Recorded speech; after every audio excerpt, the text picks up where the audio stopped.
역사에 서씨, 왕소금, 초선, 양귀비란 4대 절세 미녀가 있다는 건 동양에서 모르는 사람이 거의 없을 듯합니다. 흔히 이들을 경국지색, 즉 나라도 무너뜨리는 미모를 가졌다고 하죠. 양귀비가 우울함을 달래기 위해 화원에서 꽃을 감상하다 우연히 함수화를 건드렸는데요. 꽃이 부끄러워 바로 잎을 말아올렸다는 일화는 유명합니다. 당현종과의 사랑으로 유명한 양귀비는 경국지색이라는 말이 가장 잘 어울리는 미녀입니다. 아시아 최고의 명감독이라 불리는 장혜모 감독의 양귀비, 양조의 여인이 있는데요. 극중 양귀비는 판빙빙이 연기했고요. 역사적인 양귀비의 매력을 현 시대의 관객에게 생생하게 전달하기 위해 판빙빙은 춤사위, 악기 연주, 눈물 연기, 몸을 사리지 않는 노출 장면을 선보여 역시 판빙빙이라는 찬사를 받게 되었습니다. 완벽한 비율을 자랑하는 키와 몸매, 아름답게 균형 잡힌 얼굴의 판빙빙과 중국 4대 미인으로 불리는 양귀비의 만남은 성공적이었죠. 미의 기준은 역사적으로도 계속해서 변화해왔습니다. 오늘날의 미의 기준과는 많이 다르죠. 과연 양귀비는 어떤 모습이었을까요? 양귀비는 희고 매끄러운 피부를 가졌으며 155cm의 작은 키에 통통한 몸매를 지녔다고 전해지고 있습니다. 몸무게는 65kg에서 79kg 사이로 추정합니다. 오늘날의 기준으로는 판단하기가 좀 어렵죠. 게다가 암내가 심하게 났다고 합니다. 그럼에도 당현종을 포함해 여러 명의 남성의 마음을 사로잡았는데요. 아마도 남자의 마음을 읽어 조종하는 타고난 재능이 있었던 것 같네요. 출신 및 입궁. 그녀의 이름은 양옥환인데 719년 당현종 집권 초기에 오늘의 쓰촨성 지역에서 태어났습니다. 일찍 아버지를 잃은 그녀는 숙부의 슬하에서 자랐습니다. 숙부는 가정교육에 엄격해 사서삼경을 가르치고 많은 시문을 외우게 했는데 총명했던 양옥환은 숙부 집에 있던 기생 출신 하녀에게서 호선모를 몰래 배웠습니다. 양옥환의 친척 중에는 감찰어사를 맡고 있던 자가 있었는데요. 그 인연으로 16세 때 당시 황태자였던 이모와 혼인하게 됩니다. 시아버지와 만남. 당현종이 다스릴 당시 당나라는 최고의 태평성대를 이루고 있었습니다. 그러나 현종은 자신이 총애하던 무회비가 사망하자 크게 시리에 빠지게 되죠. 당시 실세인 고력사는 무씨와 닮은 양옥환을 눈독을 들이는데요. 양옥환이 이모와 화청지로 피서한다는 사실을 알고 당현종에게 화청지에 가라고 권했습니다. 이날 양귀비는 음악 애호가였던 당현종이 연주하는 가락에 맞춰 아름다운 춤을 선보였는데 당시 예순을 바라보던 현종은 그녀에게 첫눈에 반하게 되었습니다. 그날 이후로 무씨를 닮은 미모에 시와 노래까지 능한 양옥환에게 푹 빠지게 되죠. 당현종은 양옥환이 아들의 아내라는 사실도 잊은 채 아름다운 그녀를 품기 위해 밤잠을 설치는데요. 당현종은 고력사와 상의하게 되고요. 고력사는 양옥환에게 당현종의 의중을 암시하고 1년의 작업을 거쳐 여자 도사로 만든 후 곧 후궁으로 들이게 되죠. 양귀비도 본래 수왕에 대한 사랑보다는 부귀 영화에 더 욕심이 있었는데요. 황태자 자리도 뺏긴 수왕보다는 시아버지이긴 해도 황제인 당현종을 따르기로 하죠.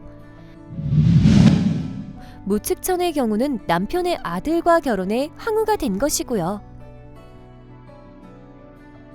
망국의 길.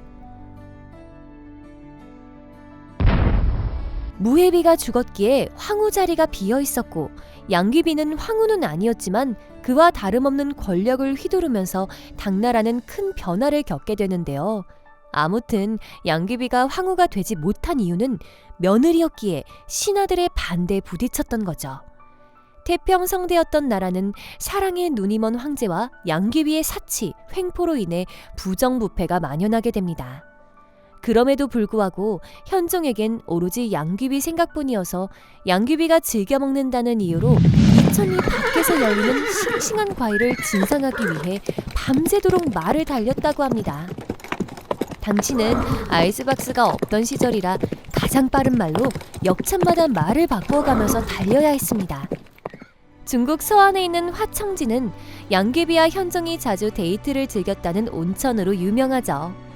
재미있는 점은 양귀비는 암내가 매우 심해 시중 드는 시녀가 인상을 찌푸릴 정도였다죠. 현종은 왜 그녀를 총했을까? 사서에는 현종의 축농증이 심해 냄새를 맡지 못했다고 하니 어쩌면 천생연분이었을 수도 있죠. 양귀비는 코골이가 심했는데요. 웬만한 사람은 참을 수 없을 정도였다고 하네요. 그런데 오히려 당현종은 그 소리를 들으면서 숙면을 취했다고 합니다. 그가 당현종의 마음을 사로잡은 이유는 바로 잡티 한 점 없는 백옥 같은 피부였다고 하는데요. 아기보다 하얀 얼굴에 하얀 이마, 코, 턱과 사몽 붉은 입술, 뺨, 손톱을 갖추었습니다. 양귀비는 매끄러운 피부를 유지하기 위해 매일 온천수에 몸을 담갔다고 합니다. 불륜과 죽음. 당현종은 양귀비를 기쁘게 해주기 위해 황제 유흥비를 조달하던 그녀의 친척 양국충을 중용했는데요. 그러다 보니 문제가 생깁니다. 일개 무례배에 불과했던 양국충은 권력을 전행하며 양귀비의 양자이자 변방 세계 지역을 관할하던 절도사 안록산과 앙숙지간이 되었습니다. 절도사란 중앙통제제도가 미비한 지역에 절도사라는 관직을 주어 지방에서 자기 나름대로 세력을 구축하게 했습니다. 안록사는 한족이 아닌 돌궐괴 또는 이란계로 추정되고 있습니다. 수나라나 당나라나 한족계보다는 선비족의 국가였다는 근거들이 속속 나오고 있습니다. 궁궐에 들어올 때면 항상 양모 양귀비를 먼저 배알해 현종이 그 이유를 묻자 호인은 어머니를 앞세웁니다 라고 대답할 정도로 자신에 찬 인물이라고 합니다. 어처구니 없게도 갓 20대 초반인 양귀비가 40대인 안록산을 양아들로 받아들인 것인데요. 여러 가지로 안록산과의 연문설이 있긴 해요. 안록산은 현종이 없는 틈을 이용하여 자주 입건하여 양귀비를 만났으며 양귀비는 그를 화청지로 데려가 목욕을 시켜주곤 했습니다. 심지어 목욕이 끝난 다음에는 오색천으로 요람을 만들어 안록산을 어린애처럼 굴게 하고 그를 요람에 눕히기도 하였다네요. 수십 명의 궁녀가 요람을 흔들어 양귀비 앞에 올 때마다 안록산은 그녀를 엄마라고 불렀습니다. 안록산과 양귀비는 겉으로는 모자 관계인 것처럼 떠들었다고 해요. 양귀비는 임을 열 때마다 노가라고 불렀으며 안록산은 모비낭낭이라는 소리를 입에 달고 다녔습니다. 그러나 이들은 이미 살을 나누는 사이였습니다. 한 번은 안록산이 양귀비를 품에 안고 그녀의 신체 중 가장 부드러운 부위를 힘껏 비비자 뜻밖의 그녀의 가슴에 상처가 나게 되었죠. 결국 당현종에게 들통이 나지 않기 위해서는 붉은 비단천으로 가슴을 가릴 수밖에 없었다고 합니다. 안록산 역시 권력에 눈이 멀어버리는데요. 문제는 당현종이 그를 제거하려 할 때마다 양귀비가 극구 말렸다죠. 드디어 안록산은 양국충과의 모순을 빌미로 거병을 합니다. 755년 안록산은 낙양을 짓밟고 국호를 대연이라 하고 스스로 제위에 올랐습니다. 이후 수도 장안까지 위태해지게 되는데요. 급히 당현종은 사천성 방면으로 피난길에 오르게 됩니다. 그러나 배고픔과 피로에 지친 병사들은 양국충을 살해하고 현충의 막사를 포위, 양귀비의 처형을 요구했습니다. 물론 양귀비에 빠져 국사를 멀리하자 이미 전국적으로 백성들의 분노가 극에 달했죠. 그러나 생사를 같이 하기로 맹세하고 17년 동안 애지중지했던 양귀비를 현종은 차마 내어줄 수 없었습니다. 그러나 선택의 기로에 놓인 당현종은 고력사의 의견을 받아들이게 되는데요.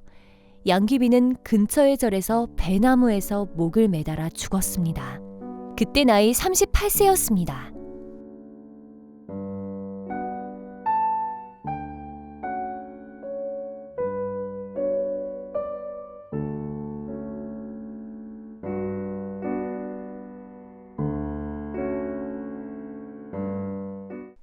이번 영상은 여기서 마치겠습니다. 재미있으면 구독, 좋아요, 댓글, 알람 설정까지 해주시면 감사하겠습니다.